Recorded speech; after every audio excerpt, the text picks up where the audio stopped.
So I know that's a critical thing. I mean, some people say, oh, 50-50, or someone say, oh, well, it was mine to begin. And so how did that ever come into play? I know you guys are still thinking about it.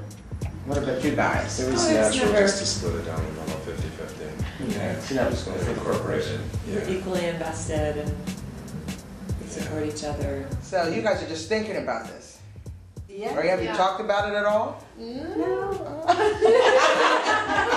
You know, Libby just got her master's. I didn't think she envisioned herself as a GM at Brenda's French. So who's the boss? And how do you trade that title? It's like one person's the boss one day, and one person's the boss the next day. Or do you just have a boss, or you're the boss of the little parts of the company, empires? One thing I did think about when you were talking about, you know, like if one of us is having a bad day, the other person has to kind of step up. Yeah. Yes. You know, like you can't both have a bad day at the same time. I mean, it's such a mess when you do. It's happened like a couple times. Those are such bad days. So you just have to always kind of balance that. And I feel like maybe that's similar with who's the boss. Who's the boss? Yeah, because somebody has It's to like run it. who's kind of feeling top of their game. Well, somebody has to be the managing partner, even if it's even if it's a partnership, and even if it's a co-op or a collective. So somebody's always being controlled. But it's also different functions, you know, different departments. You know, like that. So clearly there are, very clearly drawn lines. Some division of labor between finance, between production management, between the administrative piece, sales. So you can definitely divide things, and our employees know to come to us. Like who to go to when they have an issue with sales. Yeah, and then it's up to us to manage that piece. Right. And have you seen that as well? Yeah. Well, we're so small. I'm not really seeing So it. you're the boss of the kitchen, and you're the boss of the front row. Yeah. Is that it? Yeah. That's pretty much how it And you know, the staff is small enough that they know that we kind of, defer to each other on certain issues. But it's really like she's the kitchen, she's the front, and and they know, like, don't ask me questions about the front. I don't want to be bothered. Don't ask me about the food because she doesn't know.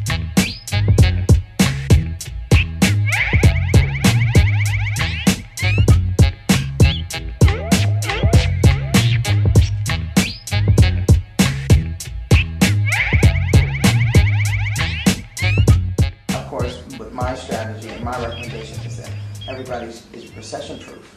However, for some people, this is a valley, you see.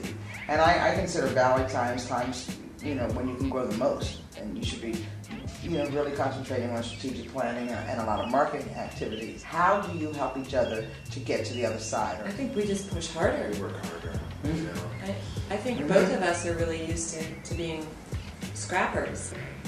You can't tell us that we're not going to sell more this year. You can't tell us that we're not going to reach our goals. We're just going to be creative. Right. It's like it doesn't affect you then. And the more we're pushed, the harder we fight. And it helps to have someone that you care about and respect very much saying you're recession-proof. Yes. Yes. Yeah. All the time, right? Because you are. It's you true. See that. Absolutely. Are you kidding? Yeah. And with you guys, you haven't missed a beat, have you? No, I think actually the way we put the plan together. Yes. Really like making sure like the check average was just like that perfect check average. Right. I remember that. I think we're like beyond recession proof. Yes. I love it. When things slow down, more people come to my restaurant because they can afford it. And then they're gonna get a good meal.